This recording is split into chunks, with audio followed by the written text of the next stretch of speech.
Hello, everybody. We read Psalm 62, verses 5 to verses 7. We read those words. Yes, my soul, found rest in God alone.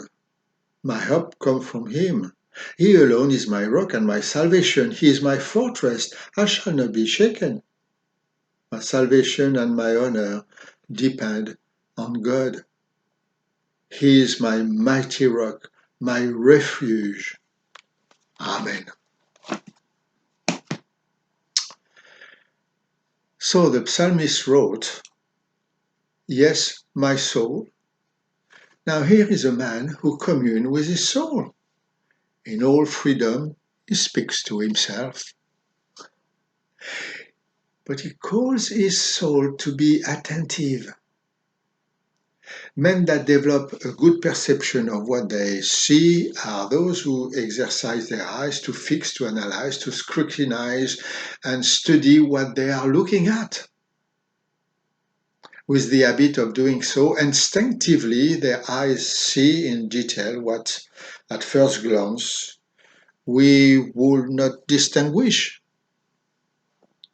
The same is with the thing of the Spirit. Those who continually encourage their soul to rise to the things from above easily find a deep communion with God. Then, yes, my soul, listen carefully, look wisely, act sensitively. Examine and concentrate all your attention to your God.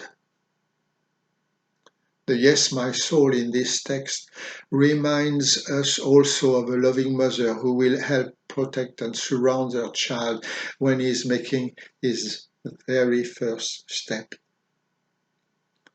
Then the psalmist carry on.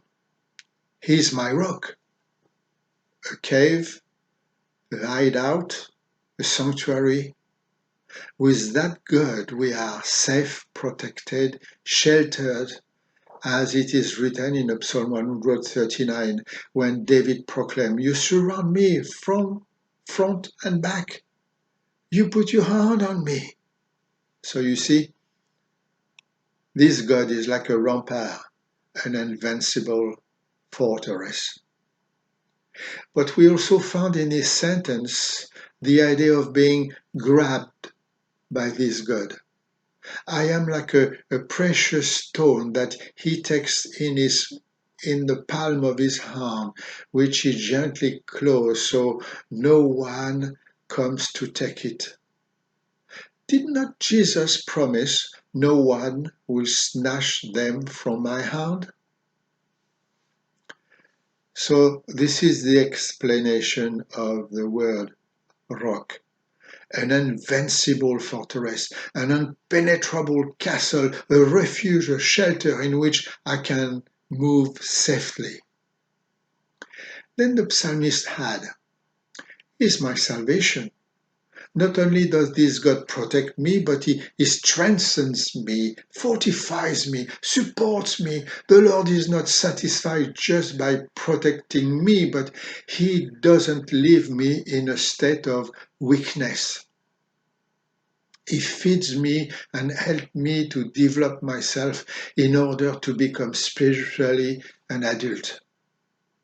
Salvation here does not only mean that God rescues me, but it also means that He heals me, comforts me, supports me, encourages me, and restores in me the test of life. Much more than a convalescence, salvation is an awakening to a full, abundant life.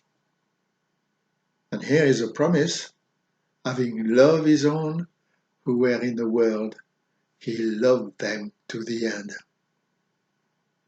And finally he wrote, is my refuge. Here the psalmist talks about a refuge, a protection from danger located high on hill, like those refuges found during some mountain stages. But even higher than that, The psalmist is writing about those found in some inaccessible places, like a rocky peak with a gap, a crevice, located on a steep flank of a rock where the eagle will build its nest away from the rodent and the marauder. An unpenetrable, an invincible, and unvulnerable place where I can in all security found rest, a refuge where these loving gods make me grow spiritually, where His holiness invites my whole being, where I am transformed, washed, and purified, a refuge where we can sit spiritually together in heavenly places in Jesus Christ. So you see, He is my rock, my salvation, my refuge. Through these three words, the psalmist expresses his thoughts on God.